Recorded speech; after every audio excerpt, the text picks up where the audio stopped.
제가 이제 처음 듣는 찬양이었는데 중간쯤 가는데 이렇게 마음이 이렇게 표현하기 어려운 울컥하는 그런 마음이 제게 있었던 걸 기억을 합니다.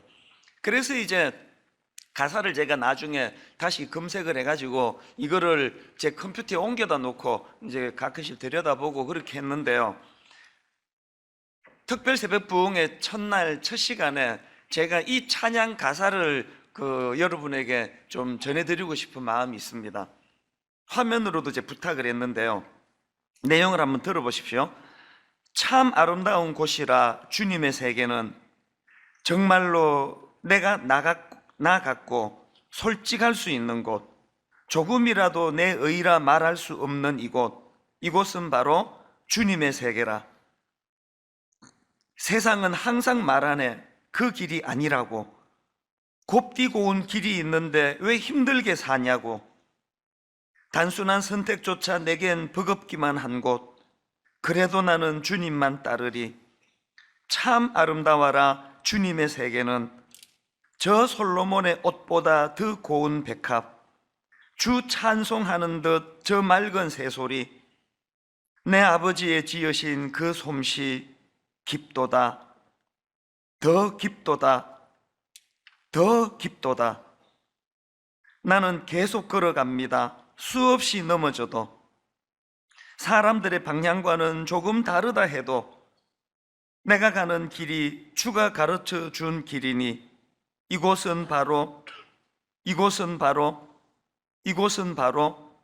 주님의 세계라. 제가 찬양을 듣는데 이렇게 표현하기가 어려운 여러 가지 감정이 교체되는 걸 느꼈는데요. 왜냐하니까 이 찬양에 나오는 이 가사, 세상은 항상 말하네 그 길이 아니라고. 곱디 고운 길이 있는데 왜 힘들게 사냐고.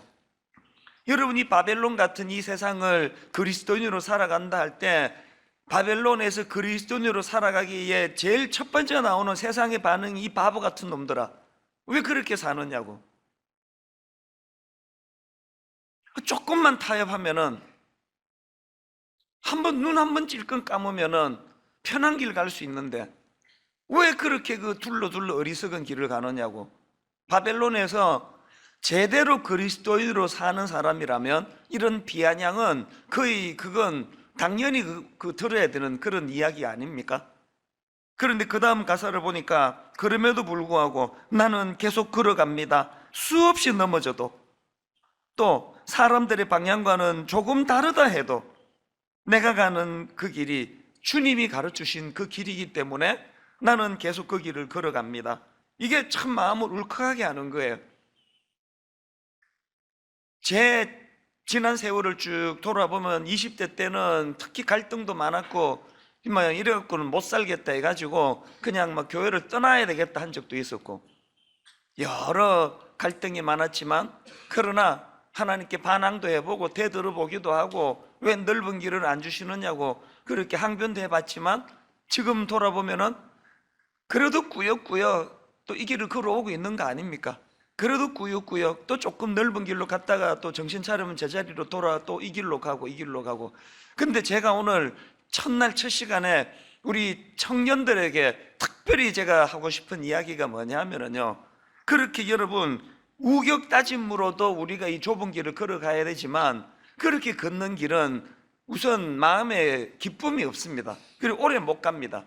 제가 이 찬양 가사에서 너무나 뭉클한 게 뭐냐면은 세상은 우리를 비웃고 왜 그런 길을 가느냐고, 왜 좁은 길을 가느냐고 그렇게 비아냥거린다 하더라도 나는 계속 걸어갈 수 있는 이 좁은 길, 걸어갈 수 있는 이유가 있다면 찬양 중간의 가사, 참 아름다워라 주님의 세계는 저 솔로몬의 옷보다 더 고운 백합, 주 찬송하는 듯 저 맑은 새소리, 내 아버지의 지으신 그 솜씨 깊도다.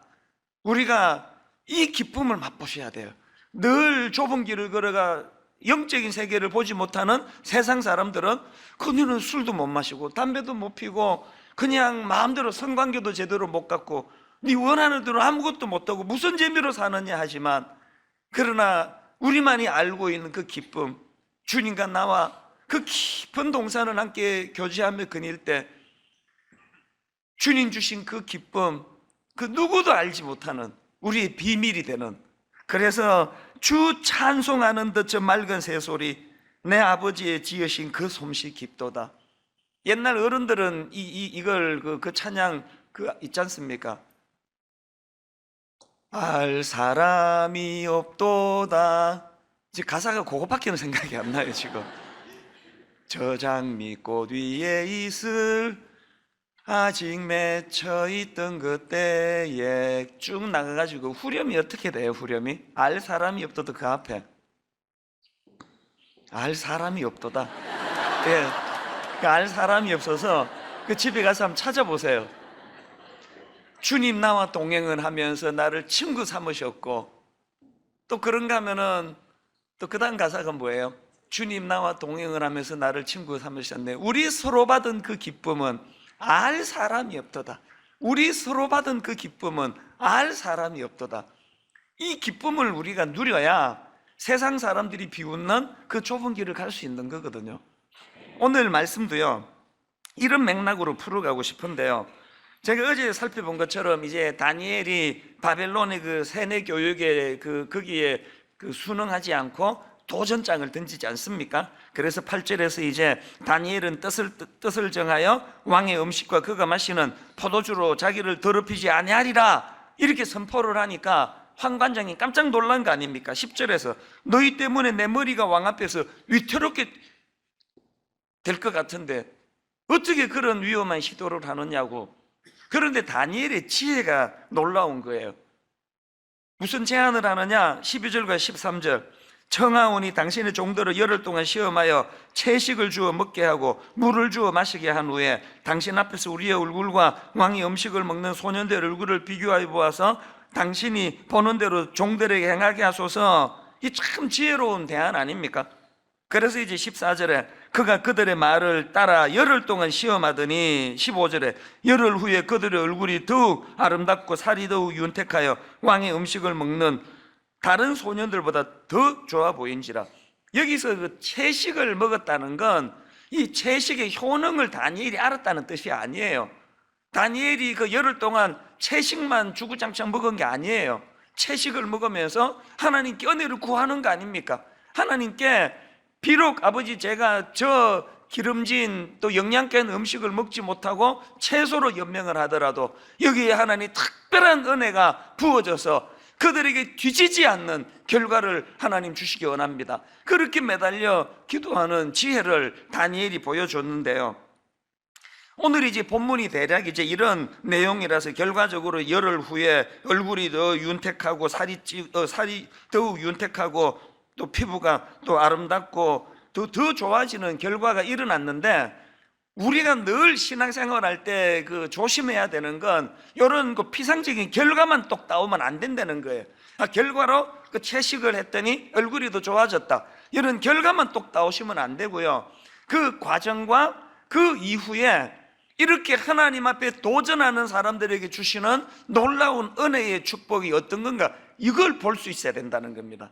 오늘 이 부분을 제가 좀 다루려고 하는데요, 다니엘이 그 악한 세상에 도전장을 던지니까 하나님은 결과적으로 그렇게 승리하게 하실 뿐만 아니라 그 과정에서 그리고 또 그 이후에도 계속되는 하나님의 은혜가 부어지는데요, 두 가지로 제가 정리했습니다. 악한 세상에 도전하는 자에게 주시는 두 가지 축복, 외적인 축복과 내적인 축복이 있는데, 외적인 축복이 뭡니까? 주변 사람의 도움을 받도록 해주신, 다른 말로 만남의 축복을 허락해 주셨다는 거예요. 이 본문의 흐름을 한번 보십시오. 8절에서 다니엘이 뜻을 정하여 왕의 음식과 그가 마시는 포도주로 자기를 더럽히지 아니하리라고, 자기를 더럽히지 아니하도록 황관장에게 구하니 그렇게 결단했더니 바로 그 다음 9절에서 어떤 은혜를 주십니까?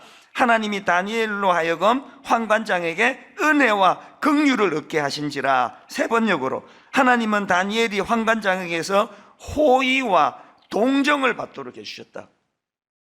대인관계에서 이 두 가지를 얻어내야 돼요. 저는 아버지로서 우리 딸들에게, 우리 아들에게 정말 저는 우리 아이들이 저를 호의와 동정으로 봐줬으면 좋겠어요. 이 우리나라는 이게 좀 잘못됐습니다. 아버지는 그냥 막 권위로 서 있어야 되고, 흠도 티도 없어야 되고, 자식들은 그 아버지의 그 흘려보내는 호의를 또 동정을 받아 먹는 거라 생각하지만 아니에요 사실은. 우리나라 권력도 저는 문제라고 생각하거든요. 대통령은 막 흠도 티도 없는 완벽한 사람이 되고 그 엄청난 능력을 백성들에게, 국민들에게 흘려보내줘야 된다고 생각하는데, 진짜로 이 나라 대통령이 국민에게 받아야 되는 건 호의와 동정이에요. 정치하다가 실수를 해도, 뭘 하다가 좀 이렇게 잘못된 길을 택하더라도 국민들이 그를 전적으로 신뢰하기 때문에 여전히 호의와 동정을 그 대통령에게 베풀어 줄 수 있는 나라가 건강한데, 우리나라는 초반에 막 엄청 인기 높다가 점점 이거를 까먹는 구조가, 역대의 이 구도를 한 번도 깨트린 적이 없거든요. 담임 목사도 마찬가지예요. 제가 여러분에게서 얻을 수 있는 가장 큰 축복은 호의와 동정이에요. 제가 무슨 실수를 해도, 제가 여러분 앞에 무슨 부끄러운 잘못된 자리에 빠져도 호의와 동정으로 저를 대해 주신다면 그것이 가장 큰 만남의 축복의 은혜 아닙니까? 부부관계에서 청년들 잘 들으세요. 사랑이 가정을 유지하는 요소가 아니에요. 가정은 상대방 배우자의 호의와 동정으로 이루어지는 거예요. 여러 가지 실수를 많이 하는 나 같은 못난 남편에 대하여 하나님이 그에게 호의와 동정을 주심으로 말미암아 가정이 유지되는 거거든요. 그 꼴보기 싫은 걸로 가면 1년도 못 삽니다. 늘 강조하잖아, 청년들한테. 죽으라고 고르고 그러지 마요. 삶은 다 똑같아. 한 달 좋자고 그냥 죽으라고 고르는 건데요, 살아보면 모든 남자들이 다 똑같아. 모든 남자들이, 모든 여자들이 다 똑같은지 아닌지는 내가 안 살아봐서 모르겠는데요, 적어도 내가 아는 건 모든 남자들은 다 똑같아요. 그래서 이 남자가 얼마나 완벽한가, 이 여자가 얼마나 내게 좋은가로 그렇게 시작하는 가정은 다 깨져요. 상대방이 어떤 연약한 상대든 관계없이 하나님 은혜가 임해서 호의와 동정으로 상대방을 바라보게 될 때 그 가정이 살아나거든요. 다니엘에게 호의와 동정. 여러분이 잘 아시는 구약의 요셉도 마찬가지 아닙니까? 요셉이 비록 형들에게 인신매매 당해가지고 남의 나라 팔려가고 이상한 여자 만나가지고 그 요즘으로 말하면 성추행범으로 몰려가지고 감옥에 들어가고 이런 막 굉장히 겉으로 보기에는 이 안 풀리는 꼬인 인생처럼 보이지만, 그러나 요셉의 요셉된 거는 가장 중요한 거는 보이지 않는 곳에 하나님의 은혜가 뭐예요? 요셉을 만나는 사람마다 그를 호의와 동정으로 바라보게 하는 거예요. 제일 먼저 만났던 그 보디발, 친위대장 보디발 집에 팔려가는데 창세기 39장 4절에 보니까 요셉이 그의 주인에게 은혜를 입어 섬김에 그가 요셉을 가정 총무로 삼고 자기의 소유를 다 그의 손에 위탁하니, 이 오해하시면 안 됩니다. 요셉이 일 잘한 거 사실이에요. 제가 우리 교회에 수십 명의 교역자들을 제가 만나보니까요, 일 잘한다고 꼭 마음이 가는 건 아니더라고요. 일 잘하는데 얄미운 놈이 있어요. 얄미운 놈이. 또 왜 놈이라는 말을. 얄미운 분이 계세요. 얄미운 분이. 일 진짜 잘하는데 얄미워요. 그게 하나님의 사업이기 때문에 내가 얄밉다고 빼고를 못하니까 그런 사람에게는 일을 계속 주지만 마음은 안 가요. 근데 유난히 이거 뭐 시키면 일 못하는 교역자기 나한테 맨날 깨지는 사람이 있는데 이상하게 마음이 가요. 그 사람에게는. 보디발의 집에 그 노예로 팔려가가지고 요셉이 수많은 종들 중에 탁월하게 일 잘해서 뽑혔다 생각하면 그건 오산이에요. 하나님이 다니엘이 뜻을 정하고 그렇게 달려가니까 환관장에게 은혜와 긍휼을 그에게 주신 것처럼 창세기 39장 4절에서 요셉이 그의 주인에게 은혜를 입어서 섬겼대잖아요. 일 잘하려고 애쓰지 말고요, 하나님 제가 뜻을 정할 테니 하나님은 저에게 만남의 축복을 주시되, 저를 대하는 직장 상사가, 저를 만나는 학교 교수님이, 저를 대하는 친구가 저에 대하여 은혜와 긍휼, 호의와 동정을 가질 수 있도록 허락해 주시기 원합니다. 우리 자녀들을 위해 기도하실 때도 마찬가지예요. 아버지, 우리 딸, 우리 아들 저 닮아가지고 실수도 많고 허물도 많은데 하나님, 이 아이들을 만나는 모든 주변 사람들이 우리 아이의 허물을 허물로 탓하지 아니하고 은혜와 동정으로 이 아이를 대할 수 있게 해주세요. 제가 1990년에 그 이민 보따리 2개 들고 뜻을 정하여 이제 청소년들을 섬기려는 목사가 되려고 한국으로 돌아왔을 때 고생을 엄청나게 많이 했거든요. 여러분 다 아시지만 그냥 하루 종일 한마디도 못하고 지낼 때도 많고 기숙사에서 그렇게 외롭게 지냈는데요. 그러나 여러분, 저에게 요셉과 다니엘에게 주셨던 공통된 축복을 하나 주셨는데, 이상하게 저를 만나는 사람마다 저를 다 불쌍하게 생각해요. 호의와 동정으로 저를 대해줘요. 누구든지 이찬수 목사는 도와주고 싶어하는 마음이 생긴다는 거예요. 이게 가장 큰 축복이에요. 제가 그러니까 저는 막 계속 어리버리하기만 하면 돼요. 어리버리하기만 하면은 누구든지 와서 저를 도와주고 싶어가지고, 이게 뭐 제가 그 제일 처음에 국민학교 5학년 부서 그 부서를 지방에서 대구 서문교회라고 그렇게 5학년 부서를 맡아 처음 그렇게 뭐 전도사 하는데, 지금 내가 28년 안 해도 이렇게 어리버리한데 처음 그거 뭐 얼마나 어리버리했겠습니까? 실수 많이 하고 그러는데 교사들이 똘똘 뭉쳐가지고 저에게 그냥 동정심을 가지고 저를 바라보시면서 저를 도와주고 싶어 하는데, 호의와 동정을요, 그때는 자취할 텐데 그 달동네에서 아침에 보면은 천사가 다녀가요. 그 반찬통에다가 그 총각 그 전도사 집에 누군지도 몰라요. 이름도 안 밝히고 아침에 보면은 그거 반찬통 놓고, 그 얼마나 불쌍하게 보였으면. 저 30살 넘은 저 전도사가 총각으로 장가도 못 가고 그 달동네에 그 있는데 그 밥이나 먹고 사나, 너무 불쌍하니까 아침에 와가지고 그 반찬통 놓고 가는 거 아닙니까? 양복 사주겠다는 사람도 많고, 얼마나 이 옷이 그 행사하는데, 호텔에서 행사하는데 5만 원짜리 그 밤업소에서 주로 입는 번쩍번쩍하는 그 양복을 제가 5만 원짜리, 그때는 그거밖에 없어가지고 5만 원짜리가 그냥 호의와 동정으로. 결혼도 내 그래서 한 거거든. 결혼도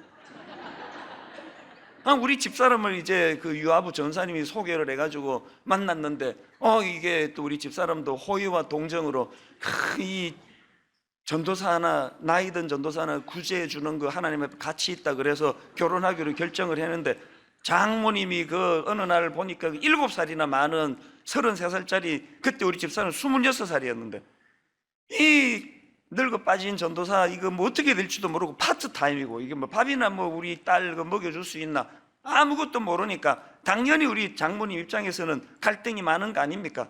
한 번도 그 목사 사위를 얻을 생각을 한 번도 해본 적이 없으신데, 그 당시로. 그래서 이제 이건 안 된다. 근데 왜 그러느냐? 그럼 뭐 내막이 많았을 거 아닙니까? 제 모르는. 어떻게 장가간지 아십니까? 제가 그때 그 고3 부서를 맡고 있었는데 수많은 학부모들이 저에게 호의와 동정을 베풀어 가지고 장모님 계속 찾아가 가지고 보기는 그래도 그 사람이 괜찮대더라 그러면서 계속 그렇게 설득을 하고, 결정적으로요, 그 당시로 고3부 부장 그 집사님의 그 사모님 집사님, 나 평생 그 은혜를 잊지 못해요. 그 부장 집사님의 아내 되시는 그 집사님이 단판을 지으러 우리 장모님을 만났대. 장모님 나중에 알았어요. 찾아가가지고 다짜고짜 단판을 지었대요. 집사님 왜 이러시느냐고. 집사님 그 이찬수 전도사 놓치면 큰일 납니다. 이런 사람 없습니다. 그러면서 막 그냥 막 무례할 정도로 그렇게 강권을 했다는 거예요. 그 이상하잖아요. 그 부장 집사님이 또 집사님도 아니고 부장 집사님의 아내가 뭐 그렇게까지 그냥 뭐 그렇게 제 장가 보내려고 그럴 이유가 없잖아요. 하나님이 그분에게 저에 대하여 호의와 동정을 베풀도록 그렇게 은혜를 주신 거거든요. 그리고는 그 부장 집사님은 이제 우리 집사람 만나기로 이제 선보기로 한 일주일 전에 갑자기 저를 부르더라고요. 따라오세요 그러더니 안경 집으로 가더니, 목사님 얼굴도 큰데 그런 안경 쓰시면은 그 선보다가 100% 퇴짜입니다. 그러면서 안경도 맞춰주시오. 안경도. 그 부장 집사님이 저에게 그렇게 그냥 그 고급 안경을 맞춰 주시는 거기에는 하나님이 그분을 통해서 이찬수 저 불쌍하잖아. 저 가족 다 미국에 있는데 저 장가도 못 가고 이번에 네가 좀 도와줘라. 그 은혜와 동정을 허락해 주셨기 때문에 그 과정에서 제가 우리 집사는 그래서 이게 제가 농담이 아니고요, 장모님 마음이 흔들리면은 또 장모님 친한 친구분이 그때 제가 가르치던 제자의 엄마예요. 학부형이에요. 또 가가지고 설득하고, 마음이 흔들리면 또 어떤 권사님이 와서 또 설득하고. 설명하다 보니까 이게 또 뭐 엄청 제가 모자라는 넋주를 결혼한 것처럼, 뭐 그 당시엔 그랬습니다. 분당 우리 교회를 개척하고 성도님들의 그 저를 향한 그 하나님의 은혜로 말미암아 호의와 동정이 없었다면 벌써 쫓겨났을 거예요. 여러분 막 그냥 목이 다 쉬어 빠지고 성대 결절이었다가 기도하니까 싹 낫고 이런 어떤 초자연적인 은혜만이 아니에요. 너무너무 고마운 주변의 사람들이 저에 대하여 은혜와 동정을 가지고 그 호의와 동정을 베풀도록, 여러분이 뜻을 정하면 하나님은 황관장과 같은 주변의 사람들에게 여러분에게 호의와 동정을 받을 수 있도록 그렇게 은혜 주시는 줄 믿습니다. 여러분이 하나님 앞에 기도해야 되는가? 아버지, 제가 오늘 하나님 앞에 뜻을 정하기 원하는데 하나님은 주변 사람들의 마음을 움직여 주셔서 저에게 호의를 베풀 수 있도록, 저에게 동정심을 가지고 저를 긍휼히 여길 수 있는 마음을 주시기 원합니다. 이게 첫 번째 축복이에요. 그런가 하면은 두 번째로 그 외적으로는 그런 만남의 축복, 주변 사람의 그 호의와 동정을 허락해 주시고요. 그런가 하면 우리가 뜻을 정하면 하나님은 두 번째로 내적으로 필요한 지식과 지혜와 통찰력을 주십니다. 17절, 하나님이 이 네 소년에게 학문을 주시고 모든 서적을 깨닫게 하시고 지혜를 주셨으니 다니엘은 또 모든 환상과 꿈을 깨달아 알더라. 다니엘이 뜻을 정하니까 열흘 동안 채소만 먹고도 그 학문과 그 모든 부분에 뒤지지 않도록 하시기 위하여 학문을 주시고 서적을 깨닫게 하시고 지혜를 주셨다 그랬는데요, 여기 나오는 그 학문을 주시고 모든 서적을 깨닫게 하시고 지혜를 주심, 여기 나오는 학문은 원어로 보면은 지식이라는 뜻이에요. 김혜근 교수님이 쓴 하나님 나라 신학으로 읽는 다니엘서라는 책이 있는데요, 내용을 한번 들어보세요. 지식은 여호와를 경외하는 자에게 주시는 하나님의 일반 은총이다. 그것은 인격적인 하나님이 이 세계를 창조하실 때 정해두신 법칙과 원리를 통달하고 해박하게 이해하는 능력이다. 그 다음 들어보세요. 지식은 인격적인 창조주 하나님에 대한 친밀한 알을 통해 곧 하나님을 경외하고 예배하는 삶을 통해 받아 누릴 수 있는 하나님의 선물이다.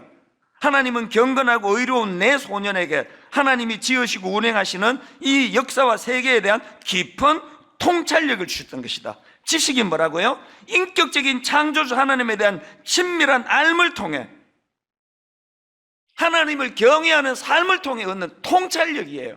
책을 읽어도요, 이 책이 말하고자 목차부터 읽게 되는 거 아시죠? 머리말부터 읽게 되는 거 아시죠? 이 책의 전체적인 흐름을 통찰력을 가지고 읽어야지 책이 읽혀지지, 이게 지금 뭐 흐름도 모르고 뭐 어떻게 가는지도 모르고 그렇게 읽으면은 한 30페이지 읽다가 다 그만둬요. 왜 여러분의 지식이 자꾸 단절이 되는지 아십니까?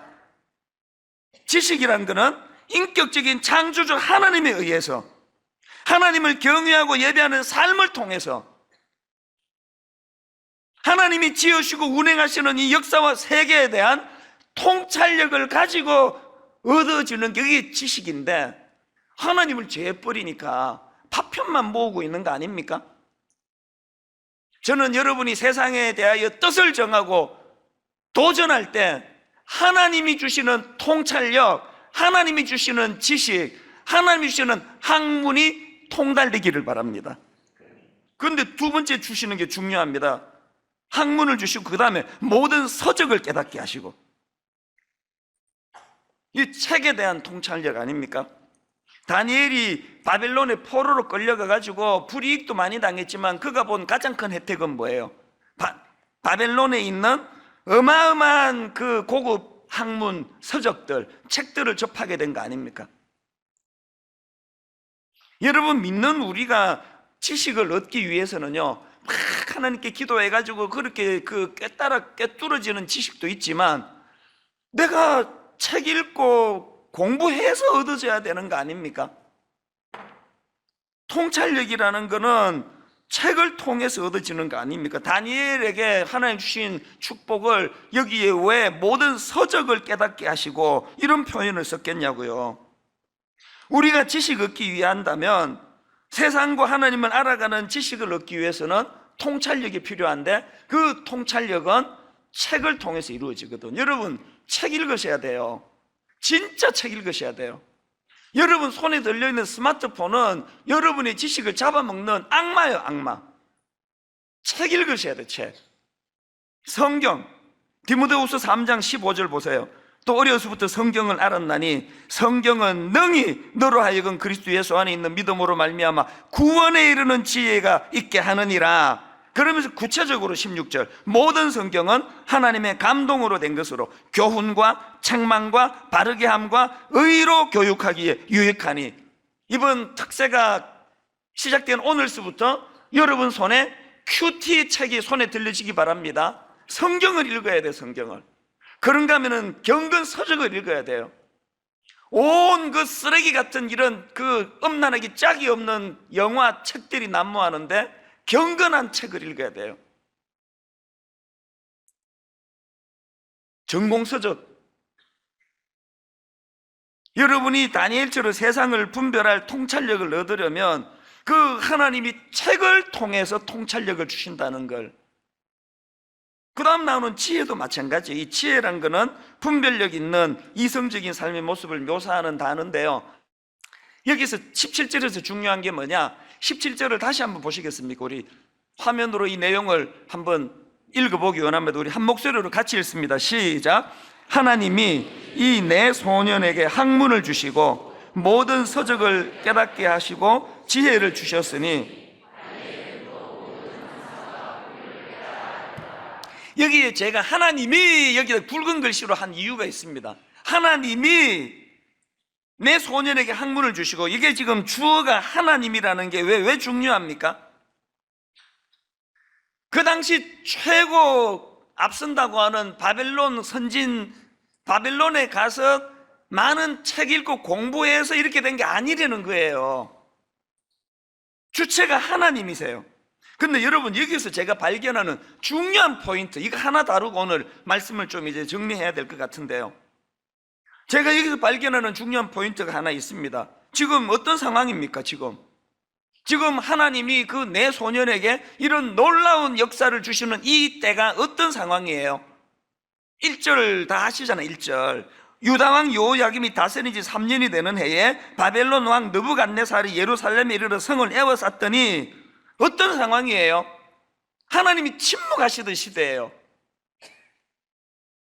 선민 이스라엘 백성들이 망하던 상황이에요. 그들이 지금 바벨론에게 이런 수모를 당해도 움직이지 않으시던 하나님의 침묵기. 하나님 일하지 않으시던 때인데요, 그래서 나라는 망했지만 그럼에도 불구하고 여전히 어때요? 뜻을 정하고 신실하게 하나님을 의지하는 다니엘과 세 친구들에게는 일하시는 하나님.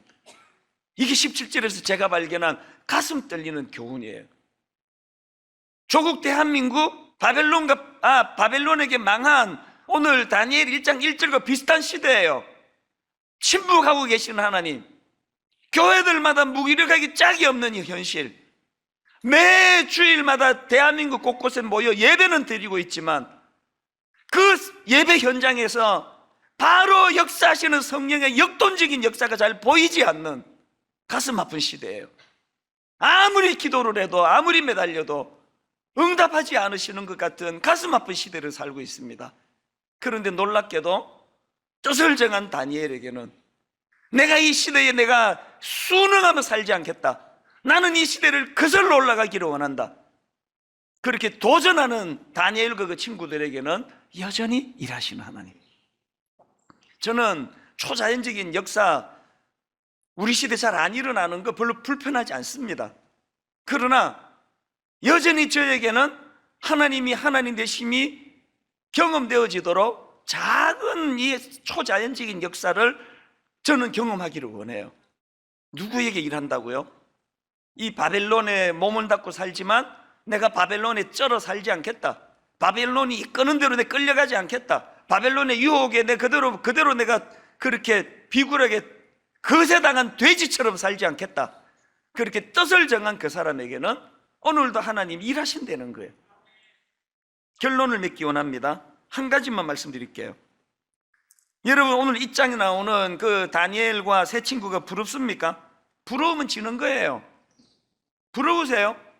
9절에서 하나님이 다니엘로 하여금 환관자에게 은혜와 긍휼을 얻게 하신지라, 17절에서 하나님이 내 소년에게 학문을 주시고 모든 서적을 깨닫게 하시고 지혜를 주셨으니 다니엘은 또 모든 환상과 꿈을 깨달아 알더라. 부러우세요?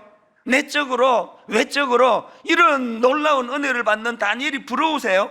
부러우시면 여러분들도 다니엘처럼 결단하시면 돼요. 도전하시면 돼요. 더 중요한 거, 그리고 그 과정에서 어떻게 하나님이 일하시는가를, 하나님의 놀라우신, 하나님의 섬세하신 능력과 은혜를 여러분도 맛보시면 돼요. 어제 말씀드린 것처럼 일상 속에서 작은 삶 속에서 작은 경험, 작은 성취감. 빌리 그레함 목사님, 세계적인 복음 전도자 아니셨습니까? 빌리 그레함 목사님이 어느 날 기도하고 나오시는데 기자가 시비 걸듯이 물었습니다.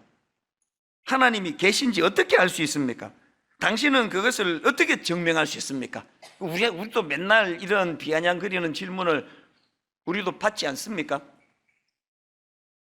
빌리 그레함 목사님이 그 기자가 하나님이 계신지 어떻게 알 수 있습니까? 당신이 그것을 어떻게 증명할 수 있습니까? 그랬더니 정색을 하고 이렇게 대답하셨대요. 증명하다니요. 저는 지금 막 그분을 만나고 오는데요. 증명하다니요. 저는 지금 막 그분을 만나고 오는데요. 이렇게 대답할 수 있습니까, 여러분?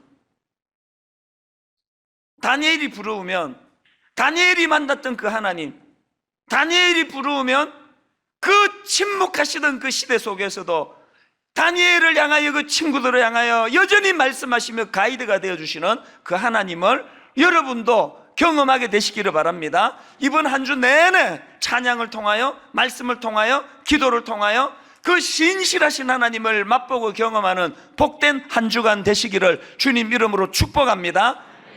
우리 다 일어나 보시겠습니까? 우리 맨 첫날 똑같은 찬양 늘 부르는데요, 원래 이 찬양을 좀 바꿔볼까 생각을 했는데 또 마음에 드는 생각이 뭐냐, 여러분 이 찬양 매 우리 첫 시간 불렀던 찬양, 성령이여 임하소서 메마른 나의 심령 위에, 이게 중요해요. 성령이여 임하소서 메마른 나의 심령 위에 은혜의, 주님의 은혜의 담비 내려 날 흠뻑 적셔 주옵소서. 여러분 오늘 이 찬양 부를 동안에 뜨거운 가슴으로 큰 소리로 선포하며 찬양할 때 내 영혼이 목말라 갈망하는 성령이여 임하소서 메마른 나의 심령 위에, 고갈된 내 심령 위에, 건조하고 드라이해지고 갈라진 논과 같은 내 심령 위에 주님의 은혜의 담비 내려 날 흠뻑 적셔 주옵소서. 사물이나 세상 일에 대해서 남보다 먼저 깨달은 사람을 선각자라고 그렇게 이름합니다. 제가 이 선각자라는 단어가 궁금해서 인터넷을 검색해 봤더니 그 단어를 설명하는 예문으로 작가 박경리 씨가 쓴 소설 토지에 나오는 문장을 인용하는 것을 보았습니다. 내용이 이렇습니다. 물론 선각자들이 기독교를 받아들였고 그 선각자들은 모두 애국자, 의국지사들이었습니다. 그 예문을 보는데 기분이 참 좋더라고요. 교회를 담당하는 목사로서 이 선각자를 설명하는 예문으로 이 기독교 지도자들에 대한 이런 좋은 묘사를 해주는 것이 참 마음이 기쁘고 좋았는데, 사실 우리나라 기독교 초기에 이 기독교 선각자들이 얼마나 그 암울한 시대와 민족 앞에 쓰임받는 그런 귀한 지도자 노릇을 했습니까? 이런 역사를 가지고 있는 기독교이기 때문에 오늘날에도 우리에게 꿈이 있습니다. 하나님, 한국의 이 기독교가 시시한 종교, 유치하게 복이나 구하고 자기 배만 불리는데 필요한 그런 종교가 아니라 이 시대를 선도하는 선각자, 이 시대를 선도하는 인물을 배출해내는 그런 민족적인 종교가 되게 해주시기를 원합니다. 이것이 저의 기도요, 또 여러분들의 기도라고 생각을 합니다. 그런데 오늘 현실적으로 왜 이런 신앙의 선각자들이 잘 배출이 되지 않는가?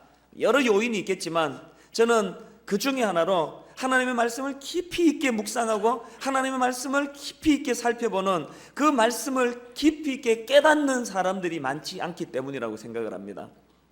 이 깨달음의 문제가 얼마나 중요한 문제입니까? 시편 49편 20절에 보면은 존귀하나 깨닫지 못하는 사람은 멸망하는 짐승 같도다. 굉장히 과격한 말씀을 하십니다. 우리가 물질의 풍요로움을 누리며 사는 인생이기보담도 이렇게 하나님의 말씀을 깨닫는 깊은 인생이 되어야지만 하나님 보시기에 아주 초라하고 시시한 멸망하는 짐승 같은 인생이 되지 않는다는 사실입니다.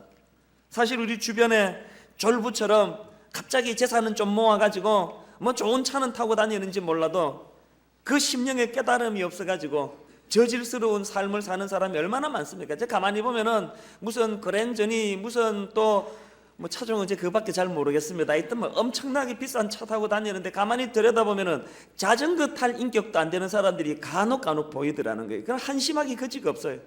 자전거 탈 인격도 안 되는 사람이 무슨 그런 차종이 많은데 생각이 잘 안 나요. 그랜저 같은 이런 차들을 몰고 다니는 게 얼마나 한심해 보이냐는 거예요. 이게 그러니까 성경은 그런 인생을 가지고 그 존귀하게 돈은 좀 갖고 있는지 몰라도 그 내면은 멸망하는 짐승 같은 존재라고 이렇게 아주 가소롭게 생각하는 것입니다. 저는 우리 교회 성도님들이 비록 자전거를 몰고 다니고 비록 뭐 조그마한 소형차를 몰고 다니지만 그 심령에는 정말 하나님의 이 깨달음으로 그 심령이 풍성한 물랜 동산 같은 은혜를 누리는 인생이 되시기를 바라는 것입니다. 그렇기 때문에 우리가 시편 119편 27절 심령에 새기고 기도해야 됩니다. 나에게 주의 법도들의 길을 깨닫게 하여 주소서. 주의 법도를 아는 길을 깨닫게 해주시면, 그리하시면 내가 주의 기이한 일들을 온 천지에 읊조리는 이런 삶을 살겠다는 것입니다. 이 말씀을 깨닫는 것, 여러분, 우리가 주의 법도를 깨닫기 시작하면 인생이 변하기 시작합니다. 우리가 주의 법도를 깨닫기 시작하면 삶의 질이 달라진다는 겁니다. 성경에 이런 사례가 얼마나 많습니까? 저는 오늘 본문을 가만히 보면서 우리 믿음이 성장하고 우리 심령이 변화받기 위해서는 두 가지 조치가 필요하더라고요. 하나는 말씀이 들려져야 돼요. 이 마태복음 13장에서 제자들에게 들려졌던 것 같은 주님의 그 주옥 같은 진리의 말씀이 우리 귀에 들려져야 돼요. 그렇기 때문에 교회의 부흥은 강단의 부흥이에요. 심령의 부흥은 메시지가 들려지는 은혜를 입는 것에서 출발해요. 그래서 보면은 교회들마다 전 조금 이상해요. 무슨 교회가 친교회에 그렇게 신경을 많이 쓰는지 몰라요. 뭐 3월 1일 전교인 등반대회, 4월 5일 무슨 바닷가 무슨 대회, 뭐 부처님 오신 날 교회가 왜 그렇게 설쳐요? 하여튼 뭐 여전도에 차 대절해가지고 부처님 오신 날 온 천지로 뭐 야유해가고 소풍 가고 그러는데 그날은 우리 깊이 묵상해야 되는 날인데 이분이 왜 오셨을까? 깊은 생각을 가지면서 좀 돌아봐야 되는 날인데 교회가 뭐 친교 안 해도 너무 신경을 써요. 하여튼 중고등학교 애들도 보면은 교회 다니는 애들 보면 볼링 못 치는 애들이 없고 뭐 하여튼 전부 이런 데 자꾸 신경 쓰는데 여러분 100번 등산 가고 100번 친교해서 그 교회의 부흥은 없습니다. 진짜 그 교회가 부흥하기 원하면 강단의 부흥이 있어요. 강단의 부흥이 있어서 강단에서 살아계신 하나님의 말씀이 여과 없이 선포되어지는 이런 교회가 이 부흥하는 교회입니다. 분당 우리 교회는 날마다 시마다 때마다 들로산으로 놀러 가고 싶지 않아요. 우린 그런 거 해본 적이 별로 없습니다. 불철주야 하나님 강단이 살아있는 교회 되게 해주시기 원합니다. 그런가 하면 우리 심령이 회복되기 위해서 강단도 회복되어지고 말씀이 들려져야 되는 또 하나 두 번째가 뭡니까? 깨달음에 대한 반응이 있어야 돼요. 반응이. 아무리 강단에서 살아있는 말씀이 선포되면 무슨 소용이 있습니까? 깨달음이 없는데요. 반응이 없는데요. 주님께서 51절에서 이 모든 것을 깨달았느냐 이렇게 질문하실 때 제자들이 그러하오이다 그렇게 힘있게 화답했던 것처럼 오늘 이 두 가지 조건이 잘 이루어져서 날마다 살아계신 하나님 말씀이 여러분 귓가에 들려지고 그 말씀 앞에 반응이 일어나서 그래서 주님이 여러분에게 물으실 때 너희들이 깨달았느냐 물으실 때 그러하오이다 이렇게 대답할 줄 아는 그런 심령이 되기를 바란다는 겁니다. 그렇다면은요, 내가 그러하오이다. 사실 이후에 이제 제자들의 모습을 보면 대답은 깨달았다, 그러하오이다 그랬지만 제가 보기에 깨달은 것 같지가 않아요. 제자들을 가만히 보니까. 그러면 우리의 이 깨달음이 이게 진짜인지 가짜인지 어떻게 아냐는 겁니다. 제가 오늘 중요한 한 가지 포인트를 가지고 여러분, 우리가 말씀을 제대로 공급받고 있는지, 거기에 그 깨달음이 제대로 일어나고 있는지를 점검하는 반응을 살펴보는 두 가지 잣대가 있다는 사실입니다. 첫 번째로는요, 말씀이 제대로 깨달아지면, 말씀이 제대로 공급되면 감정적인 반응이 일어납니다. 느헤미야 8장 8절을 한번 보십시오. 하나님의 율법책을 낭독하고 그 뜻을 해석하여 백성에게 그 낭독하는 것을 다 깨닫게 하니, 그렇게 말씀의 깨달음이 있으니까 그 다음 구절에 백성이 율법의 말씀을 듣고 어떻게 해요? 다 우는지라. 감격이 있어요. 감동이 있습니다. 말씀을 깨달은 사람들에게 나타나는 첫 번째 반응은 감정적인 반응이에요. 말씀을 깨달은 사람들의 공통점, 예배를 냉랭하게 드리지 않습니다. 어떻게 예배를 지각합니까? 분당 우리 교회의 예배의 포인트는 예배 시작에 있다는 거 아시죠? 예배 시작에서, 예배 첫 시작에서 성도들이 펑펑 우는 교회예요. 맨날 지각하시는 분들은 그게 뭔지도 모르실 거예요. 여러분, 말씀의 깨달음으로 인생이 기쁨 속에 있는 사람들은 예배에 반응이 있어요. 저는 분당 우리 교회가 창립 예배를 드렸던 5년 전부터 바로 지난주까지, 아니요, 오늘 1부, 2부 예배에 이르기까지 신기록 하나 있습니다. 단 한 번도 눈물 없이 예배를 드려본 적이 우리 교회에서는 없습니다. 저는 눈물 못 흘렸는데 그건 여러분 사정이에요. 오늘도 이 예배 안에 바로 그 앞에 예배에도 곳곳에서 말씀 앞에 반응하며 눈물을 흘려요. 어떤 여자분이 매일이 옵니다. 목사님, 내가 다음 주일에는 절대로 화장하지 않고 가기로 제가 결심합니다. 교회만 가면, 예배만 드리면 눈물이 주체할 수 없이 해서 화장실 가서 보면 꼭 얼굴이 너구리처럼 배있다고, 마스카라인지가 다 번져가지고. 목사님, 이 교회 의자 밑에다가 크리넥스를 좀 비치하게 해달라는 건의가 나오는 게, 그게 우리 교회 얼마나 전 자랑스러운지 몰라요. 말씀에 반응하는 교회. 말씀을 깨달으면 첫 번째 감정적인 반응이에요. 그런가 하면 두 번째 군형, 말씀을 제대로 깨달은 사람에게 나타나는 반응, 결단과 순종이 뒤따른다는 사실입니다. 느헤미야 8장 9절 하반절을 계속해서 보십시오. 총독 느헤미야와 제사장 겸 학사 에스라와 백성을 가르치는 레위 사람들이 모든 백성에게 이르기를, 오늘은 너희 하나님 여호와의 성일이니 슬퍼하지 말며 울지 말라 하고, 느헤미야가 또 그들에게 이르기를, 너희는 가서 살찐 것을 먹고 단 것을 마시되 준비하지 못한 자에게는 나누어 주라. 그랬더니 12절에 보니까 모든 백성이 순종합니다. 곧 가서 먹고 마시며 나누어 주고 크게 즐거워하니, 이는 그들이 그 읽어 들려준 말을 밝히 압니다. 말씀을 깨닫고 나니까 첫 번째로 나타난 게 감정적인 변화지만 거기에 그치지 않습니다. 거기에 결단과 순종이 뒤따르는 것입니다. 간혹 서글픈 이야기를 들어요. 분당 우리 교회가 예배가 살아있다는데, 예배에 감격이 있다는데, 그래서 등록을 하고 부서에서 봉사를 하고 보니까 세상에 예배 볼 때 모습하고는 너무 다른 미숙함이 교회 이곳저곳에서 나타난다는 거예요. 그런 얘기를 들을 때 한편 마음이 서글퍼지지만, 그러나 저는 한편 또 확신하는 게 있습니다. 지금은 우리가 첫 번째 단계로 예배에 감격이 있고 예배 시간마다 눈물을 흘리는 이런 은혜의 단계가 있지만, 아직은 결단과 순종이 좀 약하고 변화가 안 일어난다고 하지만, 그러나 반드시 이런 일이 일어난다고 저는 믿습니다. 우리 교회 모든 성도님들이 말씀 앞에 반응하고 영적 안구건조증이 치료가 되고 예배마다 눈물을 흘리는 은혜가 계속적으로 반복이 된다면, 그 심령마다 말씀 앞에 결단하고 말씀 앞에 순종하는 은혜가 있을 줄로 믿습니다. 그래서 세상 사람들에게 시시하다 소리 듣지 않고, 세상 사람들에게 예수쟁기가 저 모양이야 손가락질을 받지 않고 참 넉넉하고 풍성한 그런 삶을 살게 될 줄로 저는 확신합니다. 제가 아무리 이렇게 소리치고 외쳐도요, 저는 현실을 압니다. 불행한 것은 이런 풍성한 말씀에 눈물이 있고 반응이 있고 결단이 있고 기쁨이 있고 이런 삶이 뭔지를 모르는 사람들이 태반이에요. 이 안에도 너무 많아요. 그런 분들이. 이상하잖아요. 왜 옆에 있는 어떤 분들은 친밀한 하나님의 말씀이 들려서 마치 하나님 내 옆에서 속삭이는 것처럼 깨달음을 주시고 변화가 일어나는데 왜 또 어떤 사람에게는 이런 일이 일어나지 않느냐는 거예요. 왜 이런 일이 있을까 생각해 보니까 답이 있더라고요. 안테나의 문제. 제가 1층에 살았습니다. 1층에 살 때는요, 우리 애들이 어릴 때부터 클래식을 듣는 게 좋겠다 하는데 이 클래식 채널 103.1MHz 이 채널이 안 잡히는 거예요. 이 클래식 채널을 틀어서 애들한테 들려주고 싶은데 잡음밖에 안 들려요. 그러다가 제가 7층으로 이사를 했거든요. 세상에 얼마나 좋은지요. 그 103.1MHz가 잡히는 거예요. 아침에 일어나면은 클래식 음악을 켜놓고 아이들을 하나씩 깨우면은 그 아이들이 얼마나 좋습니까? 자기 아빠가 그윽한 눈길로, 애들은 좀 그렇다고는 하지만 그렇게 깨우면은 103.1MHz에서 흘러나오는 주옥 같은 클래식을 들으면 하루를 시작하는 거예요.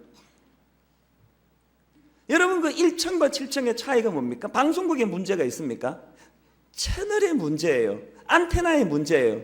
1층에 살 때는 그 주파수가 우리 집 안테나에 잡혀지지를 않는 거예요. 7층 같은 인생, 1층에 사는 인생이 있다는 걸 아셔야 됩니다. 하나님은 오늘도 말씀하세요. 하나님은 오늘도 우리를 깨우치기를 원하세요. 그런데 잡다한 세상의 주파수가 맞춰가지고 하나님 말씀이 들려지지 않는 성도들이 가끔씩 있다는 겁니다. 저는 여러분들이 분당 우리 교회에서 신앙생활하는 것이 영적으로 1층에 살다가 7층으로 이사가는 것과 같은 결과가 있게 되기를 바랍니다. 하나님의 말씀이 들려지기 시작해요. 하나님의 말씀이 내게 영향을 미치기 시작해요. 하루가 얼마나 복되고 좋은지 모르겠습니다. 오늘 이렇게 하나님 말씀이 잘 들려지지 않는 분들에게 제임스 패크 박사라고요, 이분이 쓴 책 하나님을 아는 지식이라는 책에 보니까 그 문제를 이렇게 다룹니다. 그 책에 보면 하나님에 대해서 아는 지식이 있고 하나님을 아는 지식이 있다는 게, 이 지식이 두 가지라는 겁니다. 하나님에 관해서 아는 지식은 하나님이 어떤 분인가를 성경 공부를 통해서 또 기독령에서 들은 지식적인 거라는 거예요. 그런가 하면은 하나님 자체를 안다는 것은 이 이론적인 지식적인 것이 내 심령 속에서 경험되어지는 것, 이걸 하나님을 안다는 겁니다. 이 제임스 패크 박사님 말씀이 하나님에 관해서 아는 지식에만 머물러 갖고는 안 된다는 거예요. 하나님에 관해서 아는 그 지식이 하나님을 아는 경험적 지식으로 바뀌어야 되는데 이것을 바꾸는 결정적인 원동력이 말씀 묵상이라고 주장하는 겁니다. 참 일리가 있는 말씀이에요. 김남준 목사님이 쓴 책 100일 교리 묵상이라는 책에 보면은 이런 재밌는 표현이 있습니다. 묵상은 머리의 지식을 마음으로 흘러보내는 깔때기 같은 것이다. 참 재밌죠? 하나님에 관한 지식을 모태신앙부터 다 들어가지고 머릿속에 꽉 차 있는데 그것이 말씀 묵상을 통해서 깔때기처럼 내 가슴으로 내려오게 하는 것이 말씀 묵상이라는 겁니다. 그래서 저는 올해에 분당 우리 교회가 한 단계 더 성숙해지기 위하여 예배에 감격이 있는 교회만 머무는 것이 아니고 말씀을 묵상하는 교회가 되기를 선포합니다. 이제 우리 교회는 그거 많이 강조할 거예요. 3월달부터 이제 말씀 묵상하는 큐티 교실이 개설될 거예요. 제가 설교 시간에 자주 언급할 거예요. 여러분, 말씀 묵상의 그 큐티의 4가지 단계 아시죠? 관찰, 해석, 적용, 관찰, 해석, 묵상, 적용이라고 하는 이 4가지 단계를 통해서 여러분이 주중에 말씀을 펴고 말씀을 읽고 말씀을 묵상하고 말씀을 깨닫는 이런 일이 있어져야 여러분 심령이 물된 동상 같은 깨달음의 인생이 된다는 사실입니다. 왜 우리가 이런 말씀 묵상을 많이 하고 말씀 묵상을 통해서 깨달음을 많이 경험해야 됩니까? 오늘 성경에 보니까 주님께서 그 이유를 말씀하십니다. 우리가 말씀을 깨닫는 인생으로 살아가면은 주님께서 이 모든 것을 깨달았느냐 물으실 때 아멘 이렇게 화답할 수 있는 인생에게 2가지 큰 축복이 주어진다는 겁니다. 첫 번째 축복이 뭡니까? 본질 회복의 축복입니다. 52절을 한번 보시기 바랍니다. 예수께서 이르시되 그러므로 천국의 제자된 서기관마다, 이렇게 표현해요. 재밌는 표현입니다. 천국의 제자된 서기관마다. 여러분, 이 서기관이라는 직분은요, 구약에 율법을 연구하고 가르치는 연구가들이었습니다. 고상한 직분이에요. 그런 고상한 직분이 얼마나 예수님 당시에 변질되고 타락했는지 아주 예수님이 역겨워하던 집단 중에 하나가 서기관 아닙니까? 마가복음 23장 1절부터 보니까 주님이 막 얼마나 무섭게 그 서기관들을 질책하시는지, 이에 예수께서 무리와 제자들에게 말씀하여 이르시되 서기관들과 바리새인들이 모세의 자리에 앉았으니, 높은 자리에 차지하고 앉아가지고 그러므로 무엇이든지 그들이 말하는 바는 행하고 지키되 그들이 하는 행위는 본받지 말라. 그들은 말만 하고 행하지 아니하며 또 무거운 짐을 묶어 사람의 어깨에 지우되 자기는 그것을 한 손가락으로도 움직이려 하지 아니하며 그들의 모든 행위를 사람에게 보이고자 하나니 곧 그 경문길을 넓게 하며 옷수를 길게 하고 잔치의 윗자리와 회당의 높은 자리와 시장에서 문안 받는 것과 사람에게 랍비라 칭함을 받는 것을 좋아하느니라. 그 서기관이라는 직분의 본질을 잃어버리고 거들먹거리고 교만해가지고 대접이나 받으려고 하고 있는, 저는 이 구절을 읽으면서 한 교회를 다니는 목사로서 혹여 내게 이런 태도나 모습이 없는지를 점검하게 되는 것입니다. 여러분 보세요. 그렇게 고상한 성경을 묵상하고 성경을 연구하고 성경을 가르치고 전하던 직분이었던 서기관이 어떻게 하다 이렇게 변질하게 됐냐는 거예요. 어떻게 하다 변질했습니까? 말씀 공급이 끊어지면 감당할 장사가 없는 거예요. 말씀 공급 끊어지면 타락하게 되어 있는 거예요. 그렇기 때문에 오늘 이 시대의 목회자들의 변질은 결국 말씀 공급이 끊어지는 데서부터 시작이 되는 겁니다. 아무리 유능한 지도자라도 그때 말씀해 주시는 하나님의 말씀의 통로가 차단돼 버렸다면 타락하지 않고 버틸 재간이 없어요. 우리 모든 지도자들, 우리 순장님들, 여러분 하나님 앞에서 단독자로서는 말씀 묵상하는 시간을 확보하셔야만 여러분의 영혼이 살고 여러분 순원들이 살고 여러분 주변들이 살게 될 줄로 믿습니다. 그 다음 두 번째로, 말씀을 묵상하고 말씀을 제대로 깨닫는 사람이 누리는 축복 두 번째, 풍성한 삶을 살게 된다는 거예요. 주님 주시는 풍성한 삶을. 52절을 한번 보세요. 예수께서 이르시되 그러므로 천국의 제자된 서기관마다 마치 새 것과 옛 것을 그 곳간에서 내오는 집주인과 같으니라. 우리 예수님은 문학가세요. 얼마나 멋진 표현입니까? 천국의 제자된 서기관마다 마치 새 것과 옛 것을 그 곳간에서 내오는 집주인과 같으니라.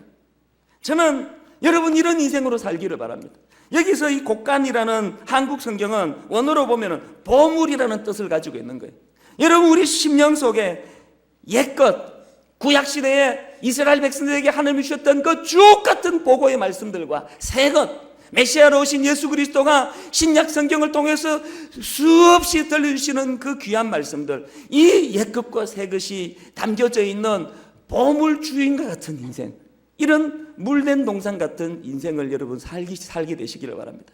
야곱처럼 날마다 남이나 속이려 들고 날마다 남의 눈치나 보고 비굴하게 사는 인생이 아니에요. 야곱도요 28장에서 여호와가 과연 여기 계시다는 걸 깨닫고 난 다음에 그의 태도가 달라져. 29장 1절에 그가 발행하였는데 원어적으로 보면 너무 기쁨에 넘쳐서 활력이 넘쳐서 길을 떠나는 것을 볼 수가 있습니다. 야곱 생애에 그가 하나님의 그 주옥 같은 진리의 말씀을 깨닫고 난 이후에 야곱이 예전과 같이 그렇게 안달복달 날마다 좌절하고 피곤하고 남 덩쳐먹고 이런 삶을 더 이상 살지 않습니다. 저는 우리 교회 성도님들이 날마다 자기 인생에 오그라들고 비참하게 그렇게 사는 인생이 되지 않기를 바랍니다. 저는 여러분이 그 주옥 같은 주님의 말씀, 보물 창고에 새 것과 옛 것을 그 곳간에 내오는 집주인과 같은 인생, 인생을 누리고 즐기고 사는 인생, 그런 삶을 살게 되시기를 바랍니다. 제가 이 말씀을 준비하는 지난 주간에 너무너무 많은 생각을 하는 한 아이를 알게 됐습니다. 서울 등촌초등학교 6학년이에요. 이정표라는 이름을 가진 어린아이입니다. 이 아이가 백혈병에 걸렸어요. 1년 9개월을 투병 생활을 했는데, 그런데 이 아이가 투병하면서 틈틈이 일기를 썼습니다. 한 2주 전인가요? 이 아이가 그만 투병 생활을 이겨내지 못하고 목숨이 끊어졌습니다. 그런데 한국 메이크 어 위시 재단이라고 난치병 어린이들 소원을 들어주는 참 좋은 재단이에요. 거기에서 이 아이가 일기 쓴 그 일기를 딱 한 권, 세상에 출판하기 위한 게 아니고 그 아이를 기념하기 위해서 딱 한 권 그 일기장을 묶었던 거예요. 그것이 알려진 거예요. 제가 그 아이의 일기를 읽다가 얼마나 많이 울었는지 몰라. 안국은 저쪽으로 눈물은 줄줄 안 나지만 마음으로 제가 너무 많이 울었어요. 제가 그 아이 일기를 좀 몇 군데를 인용해 봐 드릴게요. 4월 22일 2년 전입니다. 1년을 기다린 기쁜 날, 나의 생일이다. 하지만 난데없이 백혈병이란 놈이 내 몸속에 들어와 병원에서 보내게 됐다. 1년이 얼마나 긴 세월인데 너무 억울하고 슬프다. 이렇게 허무하게 보내다니. 나는 왜 이런 인생일까? 일주일 뒤입니다. 4월 29일 우리 가족 중 나랑 골수가 맞는 사람이 없다고 했다. 이제 세계적으로 골수를 찾아야 하는데 나에게 맞는 골수가 과연 있을는지, 만약에 골수 이식을 못 받으면 죽는다고 한다. 엄마가 무슨 일이 있어도 찾아준다니 용기를 내자. 6개월쯤 지났습니다. 12월 29일 긴급 상황임. 오늘 새벽도 한숨 못 잤음. 초음파 검사 결과 출혈성 방광염이라 소변줄을 꽂았는데 너무 아팠음.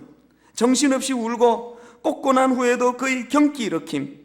골수 검사하는 것보다 훨씬 아파 정신없이 소리 지르고 진정이 안 됐음. 여러분 6개월 지나가지고 이 아이 이 문장이 달라졌죠? 왜 글을 이렇게 토막토막 내느냐 봤더니요, 너무너무 괴로워서 글 쓰는 게 힘들어서 글자 한자라도 줄이려고 토막 낸 글씨를 쓴다는.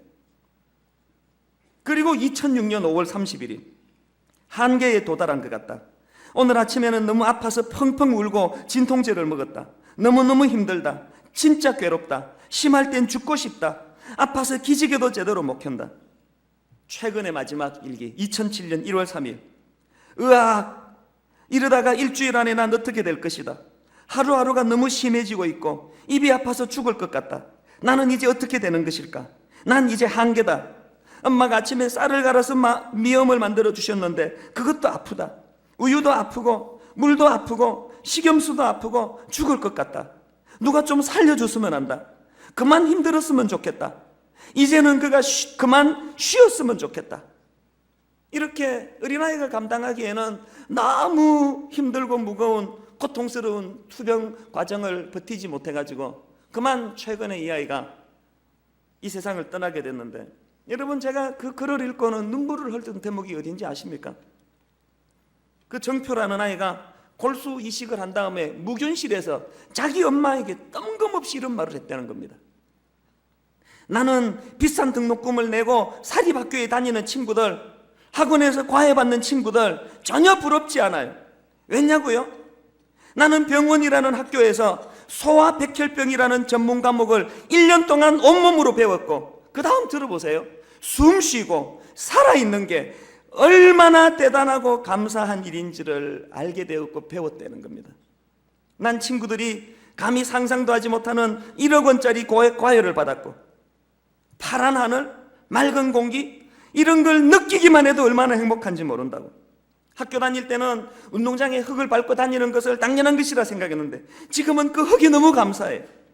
한 줌 흙을 떠서 혹시라도 거기서 지렁이가 나오면 오 아가 하며 살아 꿈틀대는 그 모습에 감격하고 말 거예요. 6학년 아이가 쓴 글이에요. 저는요 그 글을 읽으면서 너무 많이 울었어요. 그런 인생의 깊은 깨달음을 이 아이가 깨달았지만 그에게는 삶의 기회가 주어지지 않았습니다. 오늘 우리에게는 인생의 깊이를 이 아이를 통해서 깨닫게 해주실 뿐만 아니라 그렇게 할 수 있는 기회를 주신 거예요. 지난주 월요일 날 5학년짜리 우리 큰아이를 데리고 허브라는 영화 구경을 갔어요.